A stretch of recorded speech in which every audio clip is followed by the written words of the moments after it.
Hello बच्चों, मैं हूँ आपकी हिंदी टीचर अंजू मैडम और मेरे क्लास में आप सभी बच्चों का हार्दिक स्वागत है। बच्चों, आज मैं आप लोगों के समक्ष मनु भंडारी द्वारा लिखित एक कहानी जिसका शीर्षक है मैं हार गई के सारांश को लेकर आपके समक्ष उपस्थित हूँ। आप इसे सारांश भी कह सकते हैं या कहानी की कथावस्तु कह सकते हैं। आज का यह वीडियो मैंने एक छात्र के अनुरोध पर बनाया है, इसलिए सिर्फ आज मैं कहानी के सारांश पर ही प्रकाश डाल रही हूँ। कहानी को पढ़ने से पहले आपको कहानी के शीर्षक की सार्थकता को भी जानना चाहिए और लेखिका के बारे में तो जानना ही चाहिए, लेकिन इस विषय पर मैं अगले वीडियो में आप लोगों से बातचीत करूँगी। लेकिन आज का यह जो विषय है यह मैंने एक अनुरोध पर बनाया है, क्योंकि परीक्षा नज़दीक है, बच्चे पूरे पाठ को अच्छी तरह से समझना चाहते हैं।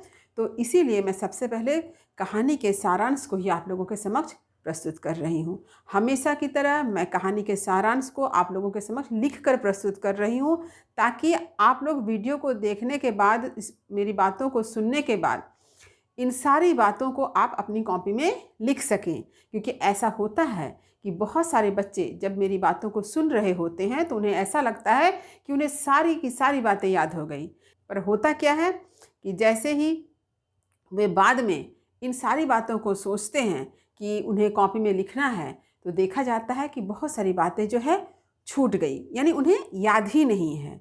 तो अगर मैं आप लोगों के समक्ष लिखकर कोई बात प्रस्तुत करती हूँ तो इसका फ़ायदा यह होता है कि बच्चे जिन बातों को भूल जाते हैं या भूल गए थे, उन बातों को वो तुरंत याद कर लेते, क्योंकि सारी बातें तो कॉपी में लिखी हुई है। और अगर वे उतार लेते हैं तो क्या होता है, भूली हुई बात उसे तुरंत याद हो जाती है। कभी कभी ऐसा होता ही है कि हम लोग देखते हैं अक्सर बहुत सारी बातों को भूल जाते हैं, लेकिन जैसे ही वो बात कहीं दिखती है, हमें कहीं लिखी हुई दिखती है, तो हमें तुरंत याद आ जाता है। तो बच्चों की सुविधा के लिए ये जो आज का विषय मैं आप लोगों के सामने लिखकर भी प्रस्तुत कर रही हूँ। तो चलिए आरंभ करती हूँ। मैं हार गई, मनु भंडारी। देखिए, मैं हार गई शीर्षक कहानी लेखिका मनु भंडारी की सर्वाधिक लोकप्रिय कहानी में से एक कहानी है। यानी यह कहानी एक सर्वाधिक लोकप्रिय कहानी है। लोकप्रिय यानी एक प्रसिद्ध कहानी, चर्चित कहानी। और यह कहानी प्रकाशित हुई थी, सर्वप्रथम कहानी पत्रिका में प्रकाशित हुई थी। तो आप इसे भी याद रखिएगा कि ये कहाँ प्रकाशित हुई थी, कहानी पत्रिका में। ठीक है।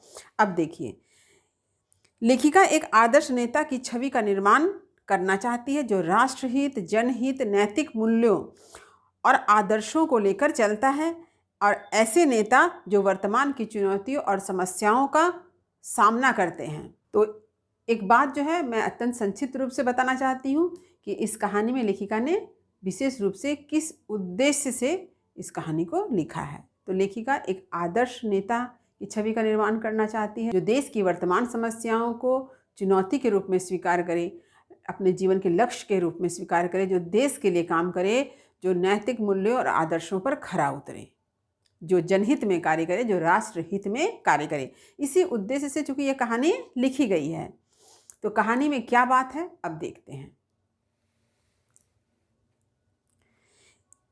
एक दिन लेखिका अपने मित्र के साथ कवि सम्मेलन जाती है। वहाँ पर अंत में जो कविता सुनाई गई तो पूरा हॉल तालियों की गड़गड़ाहट से भर जाती है।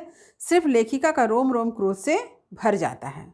तो आप लोगों ने कहानी पढ़ाई है, तो कहानी के आरंभ में क्या देखते हैं कि लेखिका अपने मित्र के साथ कवि सम्मेलन गई है, जहाँ पर कविताएं पढ़ी जाती है। तो अंत में उस कवि सम्मेलन के अंत में जो कविता पढ़ी जाती है, उस कविता को सुनकर चूँकि पूरा सभा जो है, वह सभा कक्ष जो है, वो तालियों की गड़गड़ाहट से भर जाता है। एकमात्र लेखिका ही है जो क्रुद्ध होती है, उसका रोम रोम क्रोध से भर जाता है। और वो कविता क्या है? उस कविता का शीर्षक है बेटे का भविष्य। यद्यपि इस कहानी में उस कविता की कोई पंक्ति उल्लेख नहीं है, लेकिन उस कविता में क्या कहा गया है उस बात को लिखा गया है। तो आप कहानी में जो पंक्ति लिखी गई है उसी को आप समझिए। देखिए, उस कविता का शीर्षक था बेटे का भविष्य। यद्यपि कविता की पंक्ति का उल्लेख तो नहीं है, पर अर्थ यह है। देखिए क्या है। एक पिता अपने बेटे के भविष्य का अनुमान लगाना चाहता है। इसके लिए वह उसके कमरे में एक अभिनेत्री की तस्वीर, एक शराब की बोतल और एक प्रति गीता की रखता है और खुद छिपकर बेटे की क्या प्रतिक्रिया यह जानने की कोशिश करता है। वह देखता है कि उसका बेटा सबसे पहले अभिनेत्री की तस्वीर देखकर प्रसन्न होता है, फिर शराब की बोतल खोलकर 2 घूंट शराब पीता है, फिर गंभीर मुद्रा बनाकर गीता की प्रति बगल में दबाकर निकल जाता है। बेटे की इस हरकतों को देखकर उस व्यक्ति यानी पिता को यह विश्वास हो जाता है कि उसका बेटा एक दिन अवश्य नेता बनेगा। और इस कविता को सुनकर श्रोता हंसते हैं और तालियों की गिड़गिड़ाहट से सभा कक्ष जो है गूंज उठता है। तो इस कविता में क्या कहा गया है?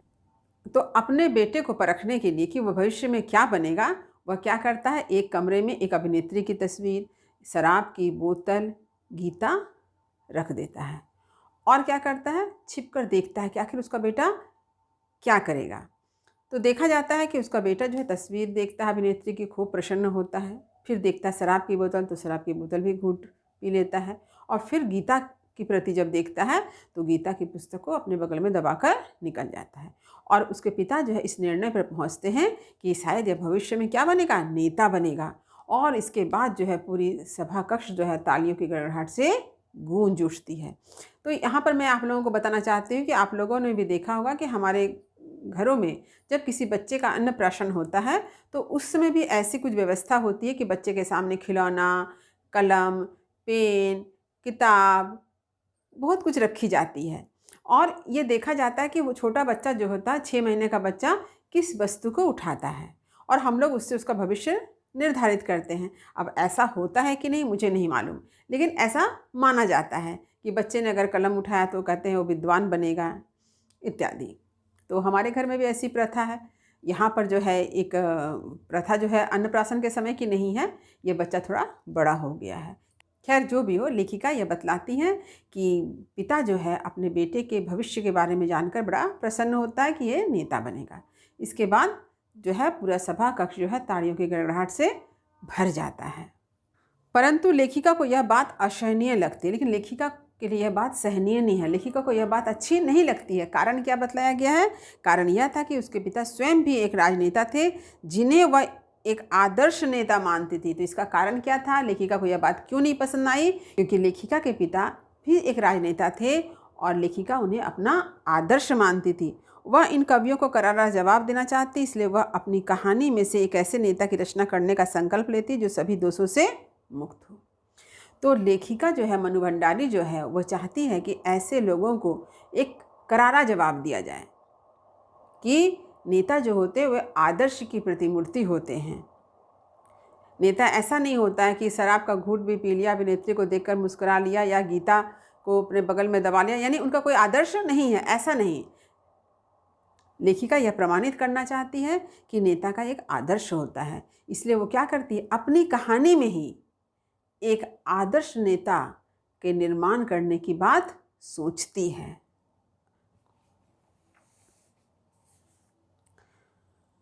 मनु भंडारी लेखिका है, यह कविता से अधिक कहानी लिखने में सहज महसूस करती है। कहानी को लिखने से पूर्व वह काफ़ी तैयारी करती है।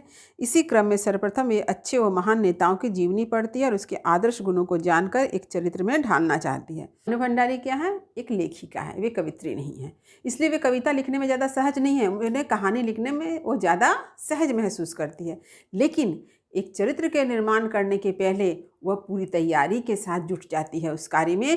पहले वह महान नेताओं के, आदर्श नेताओं के जीवनी को पढ़ती है और उनके जीवनी को पढ़कर वहाँ से उन आदर्शों को चुनकर एक चरित्र में ढालना चाहती है।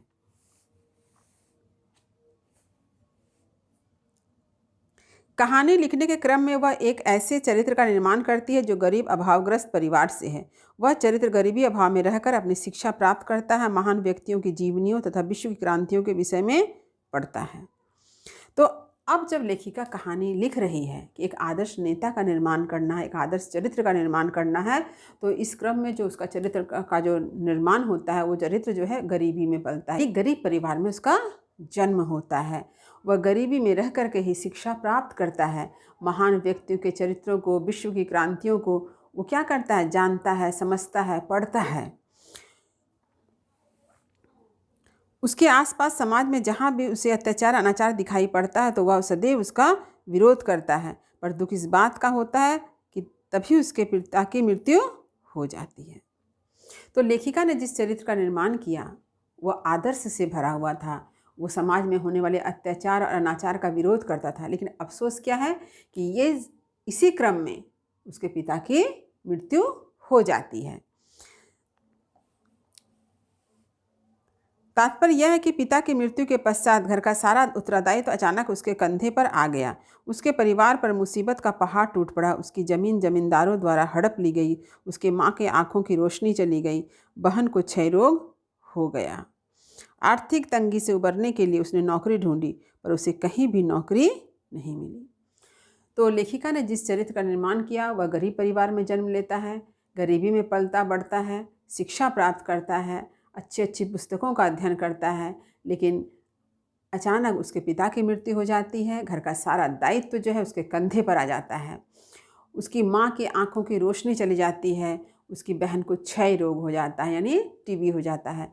तो ऐसे समय में वो क्या होता है, मुसीबतों का पहाड़ टूट पड़ा। देखिए, एक मनुष्य की पहचान कब होती है? मुसीबत में होती है।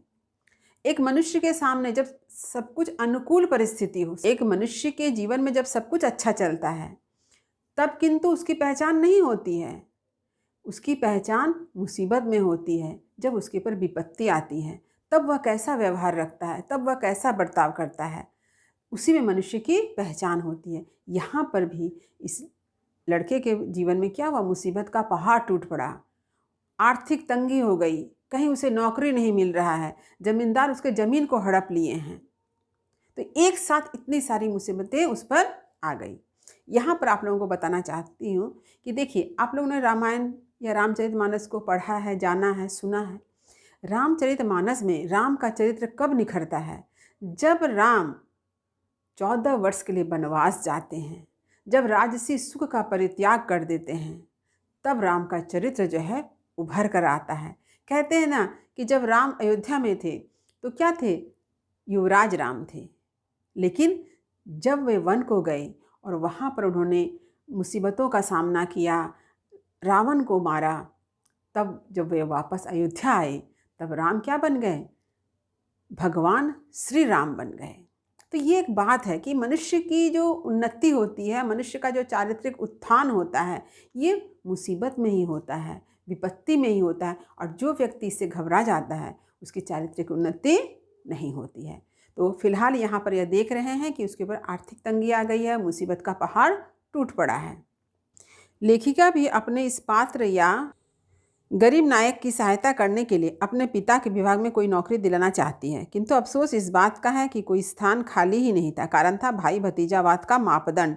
कहीं चचेरे भाई विराजमान थे तो कहीं फुफेरे। यह स्थिति पूरे देश भर में व्याप्त है। तो लेखिका ने उस गरीब नायक की सहायता करनी चाहिए कि उसे कहीं नौकरी दिला दिया जाए। तो उसने सोचा, मेरे पिता तो नेता हैं, उसके विभाग में ही नौकरी दिला दी जाए। लेकिन लेखिका ने देखा कि वहाँ पर हर पद पर कोई ना कोई नियुक्त था, यानी अपने ही परिचित लोग नियुक्त थे। इसका कारण क्या? भाई भतीजावाद।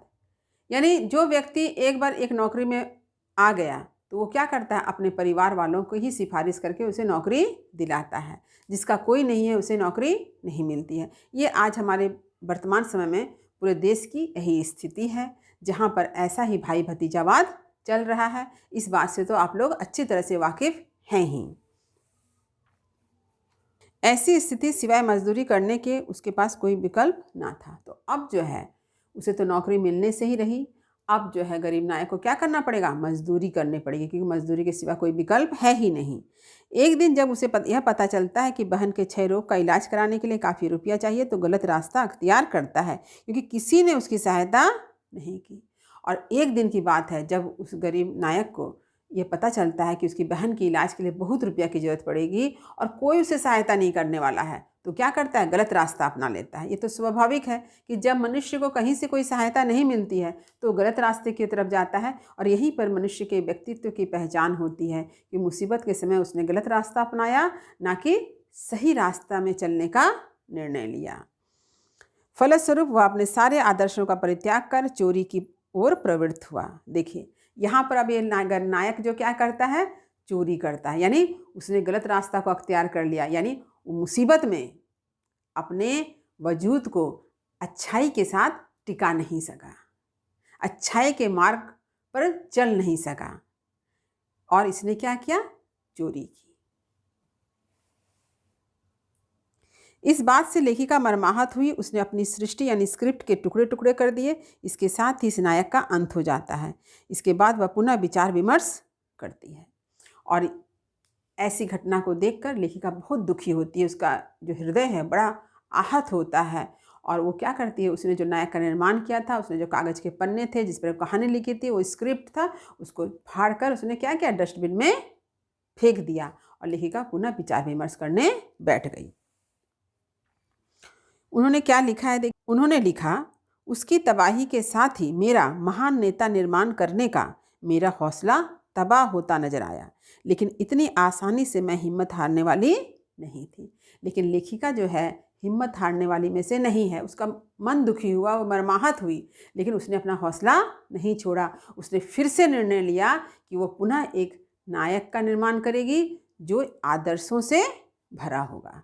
लेखिका बड़े ही धैर्य के साथ अपनी कहानी का विचार विश्लेषण कर इस निष्कर्ष पर पहुंचती है कि उसका पात्र या नायक के नेता न बनकर चोर बनने की वजह थी गरीबी। गरीबी की वजह से उसके सारे गुण दुर्गुण बन गए। लेखिका बड़े धैर्य के साथ अपनी जो कहानी, जिसकी उसने पन्ने को फाड़ कर फेंक दिया जिस कहानी के, उस कहानी पर विचार विमर्श करती है, विश्लेषण करती है और इस निष्कर्ष पर पहुंचती है कि उसने जिस पात्र का निर्माण किया था, जिस नायक का निर्माण किया था, उसने चोरी का रास्ता क्यों अख्तियार किया, चोरी का रास्ता क्यों चुना, क्योंकि वो गरीब था। यानी गरीबी में जन्म लेने के कारण ही उसने गलत रास्ता अपनाया, धनाभाव के कारण। यानी धन के अभाव में ही उसने चोरी करने की सोची। तो लेखिका को अब समझ में आया कि यानी वो जो पात्र का निर्माण करेगी उसे गरीब नहीं होना है, उसे अमीर होना होगा। यदि वो अमीर होगा तो शायद गलत रास्ते पर नहीं चलेगा और लेखिका यही निर्णय लेती है। देखिए, अतः पुनः एक बार लेखिका ने अपने आदर्श नेता की अपनी कल्पना को साकार करने के लिए अपनी लेखनी उठाई और लेखिका जो है फिर से अपनी कलम उठाती है एक कहानी लिखने के लिए, जिस कहानी का नायक जो होगा वह आदर्श से युक्त होगा। आदर्श नेता का संकल्प लेकर जब वह पुनः एक कहानी लिखती है तो इस कहानी के नायक का जन्म एक धनिक परिवार में होता है। एक ऐसा परिवार जहां अभाव का दूर दूर तक नामो निशान नहीं है। सबसे अच्छे विद्यालय में उसने अच्छी शिक्षा प्राप्त की। उसका हृदय आदर्श से भरा था। वह अपने समाज की भलाई के लिए बहुत कुछ करने का आग्रही यानी इच्छुक भी है। वह सादगीपूर्ण जीवन यापन करता है, गरीब बच्चों को पढ़ाता है, दूसरों की सहायता करने को तैयार रहता है। तो इस बार लेखिका ने जो कहानी लिखी उसका नायक जो है एक धनी परिवार में जन्म लेता है।